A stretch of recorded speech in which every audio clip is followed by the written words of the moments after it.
You are listening to the Foreign Policy Focus podcast. We cannot wait for the final proof. The smoking gun could come in the form of a mushroom cloud.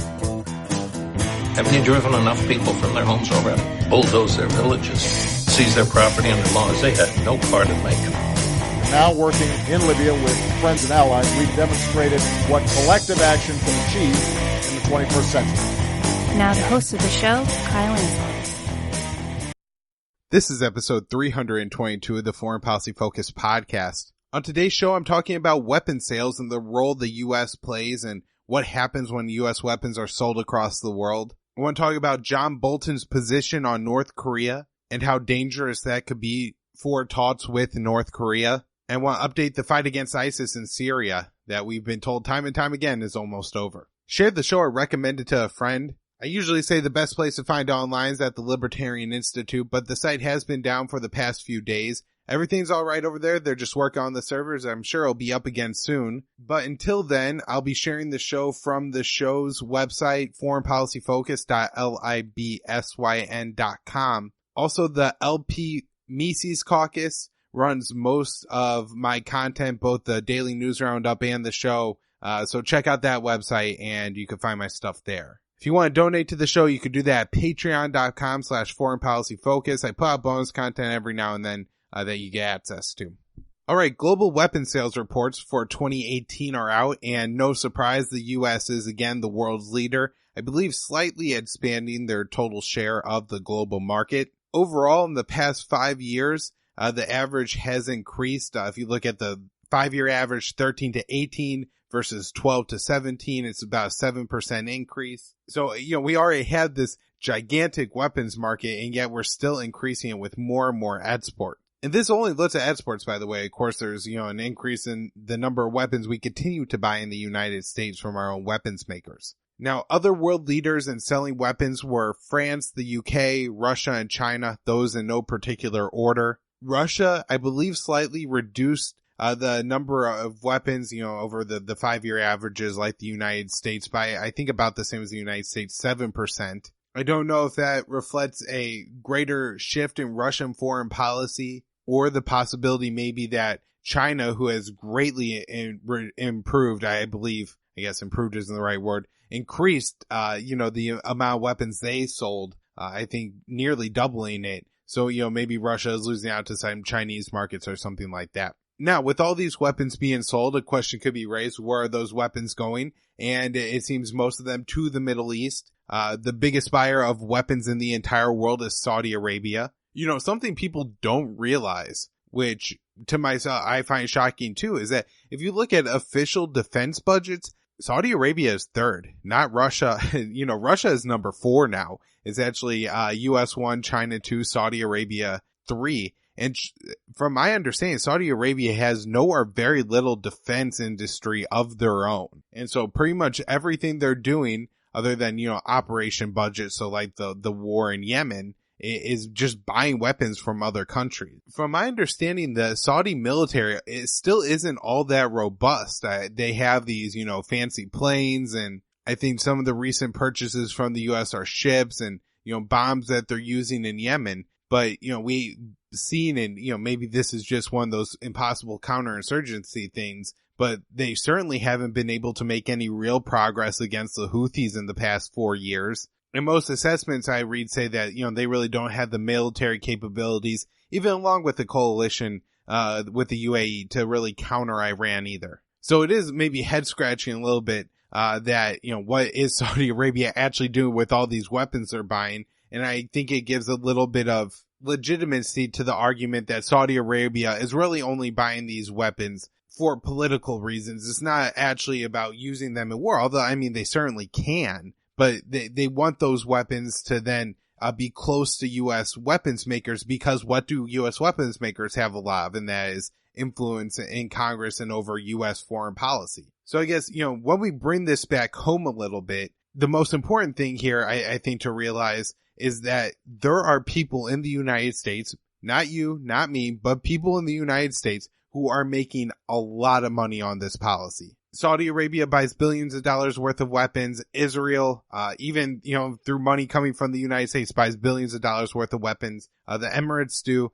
And, all these executives benefits as, Lockheed Martin becomes, a wealthier company. The stock price goes up, their assets go up. Boeing, Honeywell, all these companies, right? Their executives get richer. Maybe some money trickles down to the employees, but generally this isn't like a huge jobs market for the United States. Now, they also get some influence over Donald Trump because they say, hey, look at all these jobs in the United States that we're funding with our, weapons buys. And so I think since Trump is fooled on this one, if you actually look at the share of the market that could possibly be impacted by Saudi weapon sales, it's not very big. And also, a lot of this money may end up coming out of the hands of executives and not workers. So because, these weapons makers are able to influence Congress to allow the United States to have weapons deals and ties with all of these different governments, they also do deals to, make this more favorable. Like, negotiating this should be very expensive, but Mike Pompeo acts as a representative of the weapons makers. He, spends all the money traveling overseas and shaking all the right hands to kind of negotiate out and facilitate this buy. Oftentimes, the U.S. government can help facilitate these transactions. In fact, the Trump administration is pushing a new bill that would create an $8 billion loan fund that would give loans to countries that we want to have weapons but don't have enough money to pay us. Now, of course, in cases like Israel and Egypt, we actually give them money, U.S. taxpayers' money to these countries who then turn around and buy U.S. weapons. And so it's just a subsidy to the weapons makers, except we're giving the weapons away. Now, I think the problem is that, we do live in the U.S. and there's enough information out there that weapons makers can't simply buy Congress. They do have to, I think, create reasons or at least enough fear among the American people to justify those policies a little bit. And so it's not enough to just bribe the congressman to go to war with Iraq. No, it has to be more involved than that. There has to be think tanks out there that are getting funding from weapons makers, producing reports that say, Saddam's a real bad guy. If we go in there, it's going to be good for us. Or in Syria, how we're going to overthrow Assad and create a better state. Libya, overthrow Gaddafi and create a better state. These things never pan out. But yet these organizations that get a lot of funding, these big think tanks from weapons makers and plenty of other organizations as well. There's, right and left wing organizations that donate. There's Israeli interests like Sheldon Adelson. And, there's plenty of Israeli interest coming from, support coming from, evangelical Americans. So not necessarily even Jewish people. And all kinds of different lobbies. I mean, there's a Cuban lobby, there's a Venezuelan lobby. And so there's plenty of funding for these, big think tanks and different organizations that somehow make authoritative statements on wars. But a sizable portion of that comes from the weapons makers. And then, of course, these people are legitimized and in turn also, I think, inversely legitimize the media, right? So the media says, oh, this is the authority on the issue. And because this guy is from a think tank, everybody watching goes, oh, they must be the authority on the issue. And so the weapons makers, I watch Fox News and I see commercials for Lockheed Martin.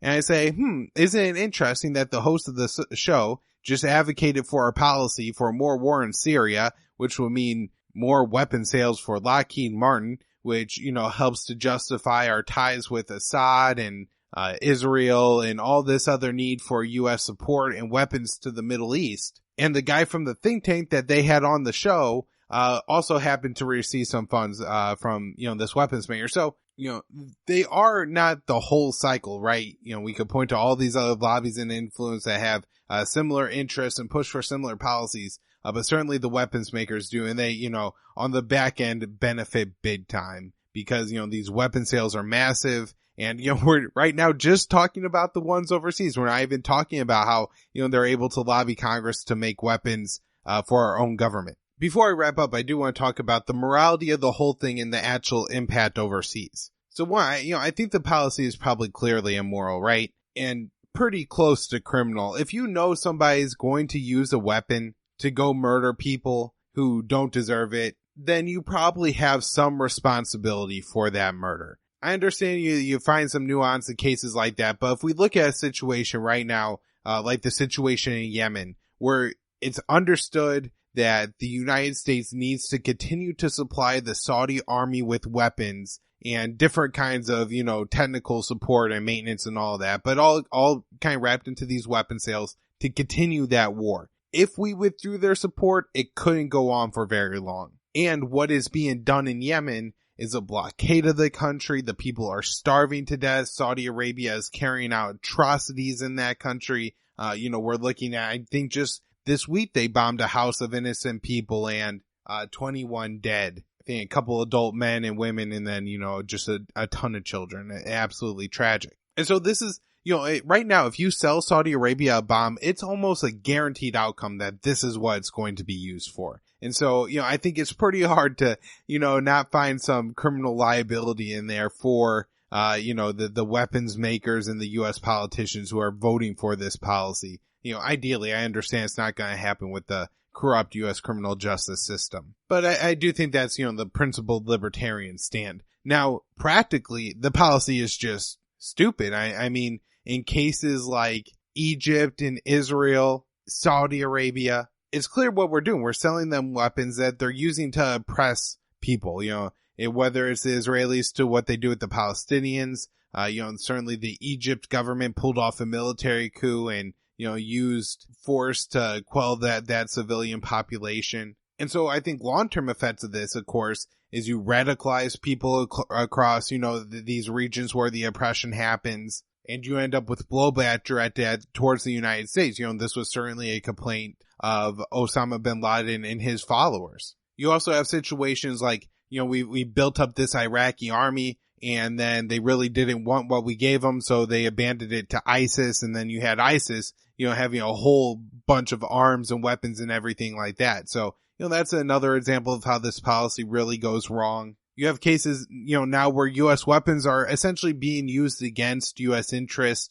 The Iranian army still uses American-made weapons. I think their Air Force consists mostly of American F-14s. In Libya, you have a situation where the Egyptian government and the UAE army have backed the government of Haftar against the U.S.-backed UN government. So, this is another example here of, the weapons being used just directly against U.S. interests. And then, of course, you just have like the pits, which is like Afghanistan, where the U.S. continues to fund this army that never develops or materializes. And, we pour all these U.S. weapons in, and yet the army really can't use them and they still can't defend themselves. I think the kind of most shocking thing to me in this report, because everything else, was pretty in line with, what you would expect looking at U.S. weapon sales year over year, but that the U.S. sold weapons to 98 different countries. I mean, this is half the world, right, that we're selling weapons to at this point. And if you look at the fact that the U.S. is bombing several other countries, or, their weapons are being used to bomb several other countries, countries are either buying U.S. weapons or killing people with them. This should start to be seen at some point as a problem. But of course, I don't really think it's up for debate. If anything, I think the general establishment consensus is that it's good that the U.S. is selling more weapons, more jobs, even though that seems like it should be just a foolish, kind of Trumpian position and very short-sighted. They certainly seem to lash on to it. So I don't think this trend is going anywhere anytime soon. All right, some news on Venezuela here. It looks like the United States is not doing any dramatic escalations of this regime change effort, but they're now maybe shifting towards kind of the Iran and North Korea policy of this maximum pressure. We know the U.S. has, put more sanctions on Venezuela, but now we're pressuring other countries to join in. The U.S. is, I guess, looking to pressure India to stop importing Venezuelan oil.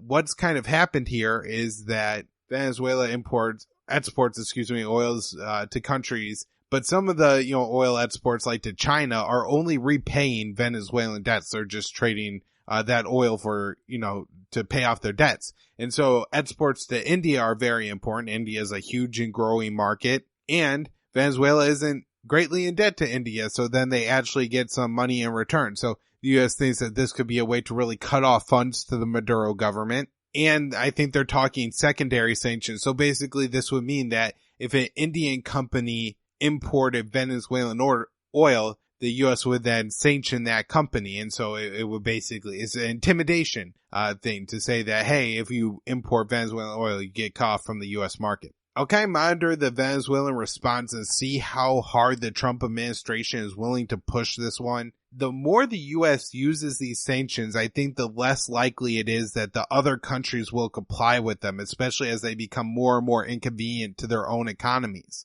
And so if the U.S. is trying to, crack down on India importing Iranian oil and Venezuelan oil, that may not be a situation that India is willing to tolerate economically and just kind of say enough, with this U.S. global trade and look to, do other kind of transactions with Venezuela and Iran that bypass the U.S. dollar. On North Korea, Daniel Larison has his great, daily write-up at the American Conservative, or near daily at least. And this one I'll link to in the show notes page, but it's about a statement that John Bolton gave in the interview saying that the U.S. expects North Korea to kill their nuclear program almost, even the civilian level.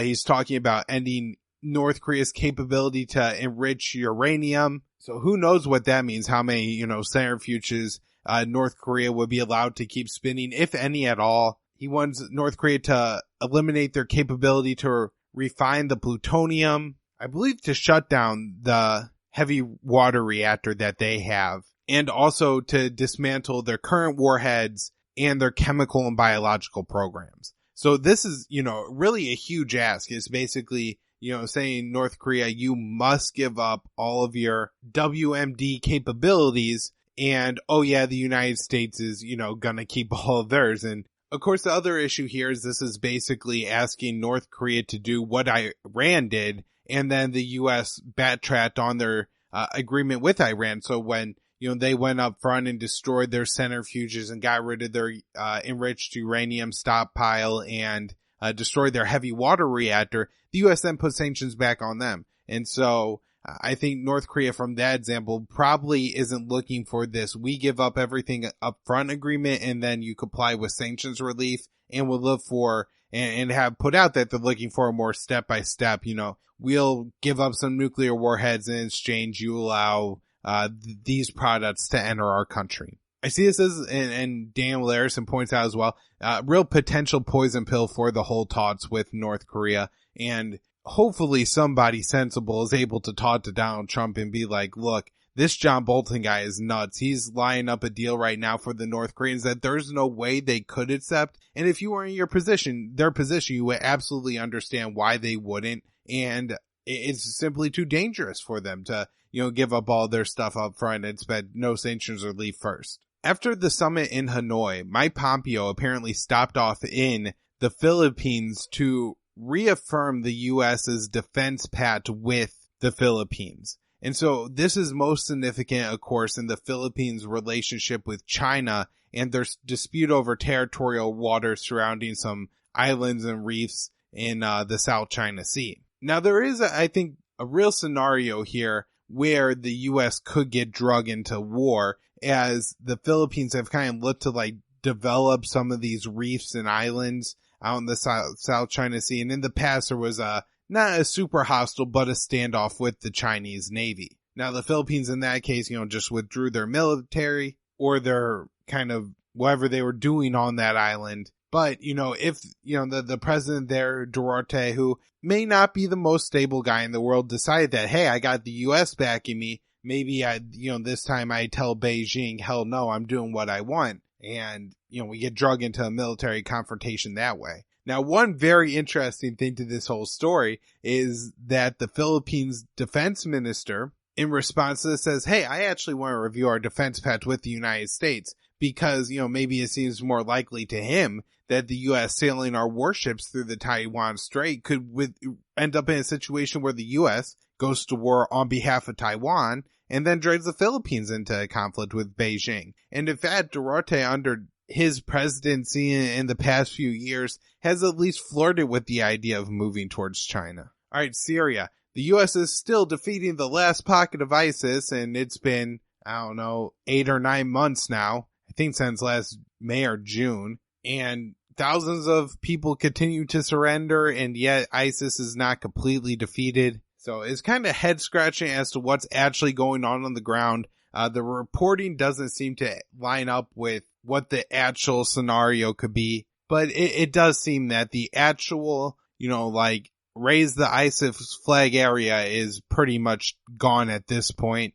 Now, unfortunately, just because ISIS only holds a small amount of territory doesn't mean civilians don't continue to die in U.S. airstrikes. There are reports that 20 or more civilians were killed in the recent U.S. airstrikes in Syria. So, while we've definitely seen a scale down in the, number of airstrikes and how many civilians are dying versus when Trump first took office, and of course the, sieges of Raqqa, Mosul, there is still a fight going on in Syria, and civilians continuing to get killed with U.S. airstrikes. I think some of the most interesting commentary and news on this situation that has come out is General Votel, who seems to be very hawkish. He is the commander of CENTCOM, very dedicated to the Syrian war, and seems to be keeping U.S. troops in Syria, even suggesting against the wishes of his president to do so. Came out and said that just because the physical flag in the ground ISIS is defeated doesn't mean that, the threat from ISIS is over.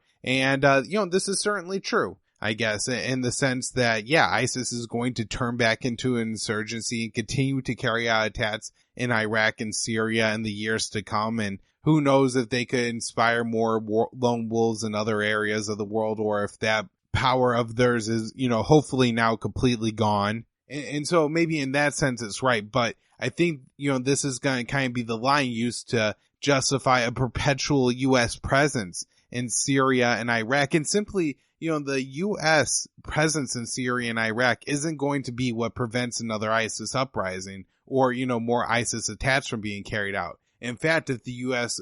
maintains our nation building efforts and our counterinsurgencies and our troop presence in these countries, and we continue to carry out airstrikes and have conflicts with the, people who live there, it's going to continue to, inspire people to this radical ideology that, plagues the world with terrorism for years to come. So there's been a lot of talk around some statements made by Israeli President Bibi Netanyahu, who is up for re-election, I believe, in April. And so, definitely keep an eye on the Israel situation, because as we know, with elections upcoming and Netanyahu really shaky on if he's going to be able to retain power there, leaders could do some pretty radical things to maintain power. So, definitely worth, extra scrutiny towards Israel in the time leading up to this election. But basically he came out with a statement that has been pretty controversial, saying something along the lines of Israel is a state for the Jewish people only. Now, in his statement, he asserts that yes, all people have rights, which isn't really true, but cites a recent nation state law that, says that Israel is the state of the Jewish people. And so, there's a real obvious alignment here, and a very blanket statement saying that, if you're not a Jewish person, so if you're one of the Palestinians, either the Christians or the Bedouins or the Druze, who also have a population in Israel, the state really isn't concerned about you and isn't going to look to do anything to benefit you. And so it's at best, saying that there's a second class of people who live in this state and we really don't care about them. Now, the reality, of course, is much darker than that. But, this kind of statement from the Israeli prime minister has drawn, some criticism from people who are otherwise supportive, like Wonder Woman, Gal Gadot or something. I don't know what the hell her name is. Came out and said something about it. Now, unfortunately, she's ignored all these terrible things that have happened in Israel all this time against the Palestinian people. And, many of these people who are coming out are typically more supportive of the Israeli government. But, I guess it's good that something so blatant can finally wake some people up. Now, of course, some people aren't deterred by racism and the announcement that democracy has a second class of citizen. And, of course, that is Lindsey Graham, who was over in Israel and said that he's going to lobby Donald Trump to recognize the Golan Heights as Israeli territory. Brief summary here. I think it was in the 79 war that Israel took the Golan Heights from the Syrian government and hasn't given it back since. If you read kind of international law, that territory should be returned, and like the people of the West Bank, the people of the Golan Heights have been oppressed